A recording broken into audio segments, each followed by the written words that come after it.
మన కులశేఖర్ ఆళ్వార్ వారు ఎంతో గొప్పగా వర్ణించారన్నమాట.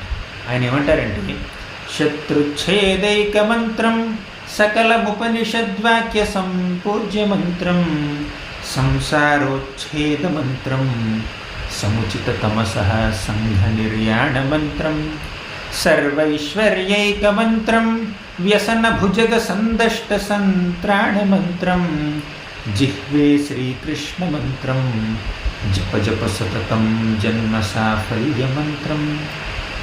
శత్రుచ్ఛేదైక మంత్రం, ఆ శ్రీకృష్ణ మంత్రాన్ని మనం జపిస్తే ఆ మంత్రమే మన శత్రువులన్నింటినీ ఛేదిస్తుందన్నమాట. శత్రువులందరినీ పూర్తిగా నాశనం చేస్తుంది. ఇంతకీ మన శత్రువులు ఎవరు? మనుషులు కాదు, రాక్షసులు కాదు, జంతువులు కాదు, పక్షులు కాదు. వీళ్ళందరినీ కొన్నిసార్లు మనం శత్రువులుగా పరిగణిస్తుంటాం అన్నమాట. ఒక